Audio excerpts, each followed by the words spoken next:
2026년 한국 경제 전문가들이 딱 한마디로 아슬아슬한 줄타기 같다고 표현합니다. 오늘 이 시간에는요, 도대체 왜 이런 진단이 나오는지, 그리고 이 위험천만한 균형이 우리한테는 어떤 의미인지 하나하나 파헤쳐보겠습니다. 자, 이 말 한번 제대로 곱씹어 볼까요? 언제든 끊어질 듯한 위험성. 야, 이거야말로 2026년의 그 팽팽한 긴장감을 완벽하게 보여주는 표현 아닐까요? 그냥 뭐 경기가 좋다, 나쁘다 이런 단순한 얘기가 아니라는 거예요. 바로 이 아슬아슬함, 이게 2026년 경제의 핵심 키워드라는 겁니다. 아니, 그럼 대체 뭐가 우리를 이렇게 위험한 줄 위에 세워놓은 걸까요? 그 배후에는 유동성이라는 아주 강력한 힘이 있습니다. 뭐 쉽게 말해서 시중에 풀린 돈의 양이죠. 이 돈이라는 물이 말이에요. 수도꼭지에서 나와서 어디로 흘러가느냐, 어떤 컵을 채우느냐, 이걸 아는 게 앞으로의 기회랑 위험을 제대로 파악하는 열쇠가 되는 겁니다. 근데 전문가들은 이걸 그냥 유동성 이렇게 부르지 않아요. 꼭 앞에 수식어를 붙이죠. 위험한 아니면 위태로운 유동성이라고요.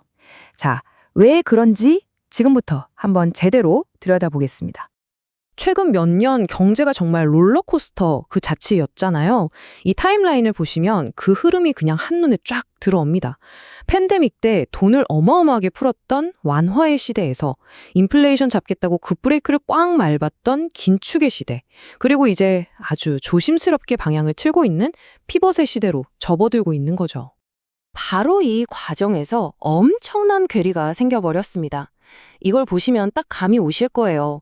왼쪽의 실물 경제는 정말 힘든 시간을 보냈는데 오른쪽의 자산 시장은 혼자서 막 거품이 끼었다가 순식간에 꺼져버렸죠.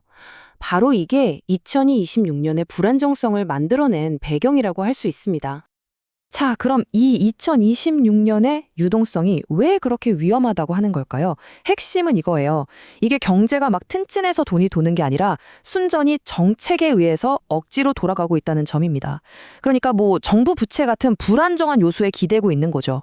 이러다 보니 실물 경제는 빌빌거리는데 자산 시장에만 거품이 낄 수 있고 변동성은 엄청나게 커지고 언제든 아래로 훅 꺼질 수 있는 하방 리스크가 존재한다는 겁니다.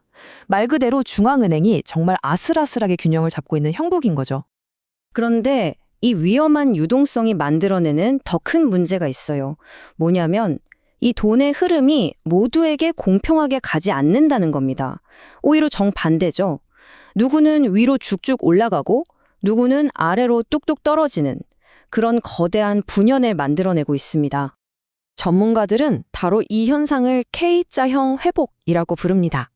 말 그대로 알파벳 K자처럼 어떤 분야는 로켓처럼 위로 솟아오르는데 다른 분야는 그냥 속절없이 추락하는 그런 모습을 말하는 거죠.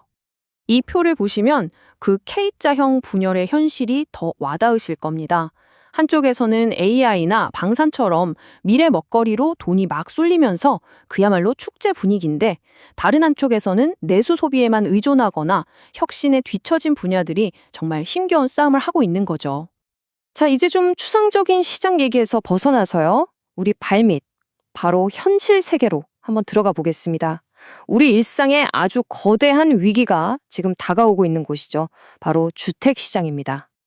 이 데이터를 보시면 정말 충격적입니다. 전국적으로 신규 아파트 공급량이요, 불과 2년 만에 절반 이하로 뚝 떨어질 거라고 합니다. 반토막이 나는 거죠. 특히 서울은 상황이 훨씬 더 심각합니다. 2026년 한 해 동안 서울에 공급될 걸로 예상되는 신규 아파트가 바로 이 숫자 8,000 가구입니다.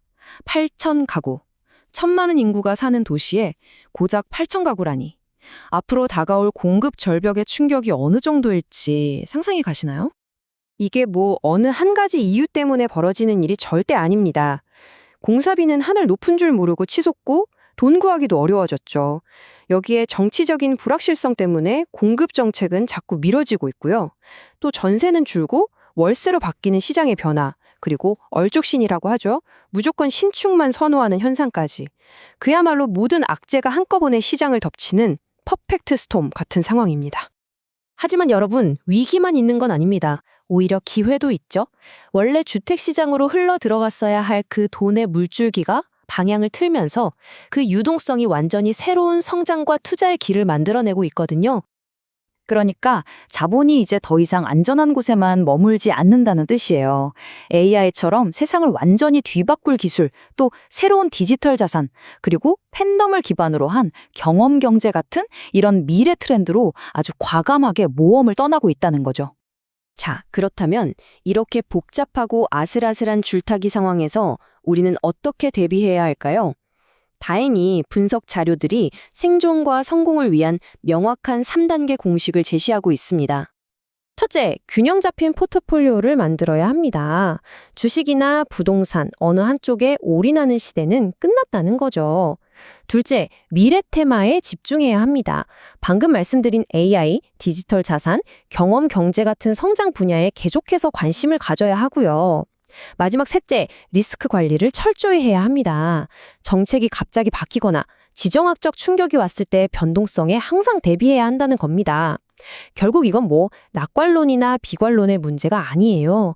균형을 잡고 미래를 내다보고 철저히 준비하라는 거죠. 그리고 이 말이 바로 오늘 이야기의 가장 중요한 핵심을 짚어주는 것 같습니다. 하나의 자산이나 산업만 보는 시대는 끝났다. 이제는 기술, 경제, 문화가 서로 때려야 뗄 수 없이 얽혀서 영향을 주고받는다는 거예요. 예를 들면 경제 정책이 AI 개발에 영향을 주고 그 AI 기술이 다시 우리의 문화나 소비 습관을 완전히 바꿔놓는 식으로 말이죠. 이렇게 모든 것이 융합되고 낡은 규칙이 새로 쓰이는 시대.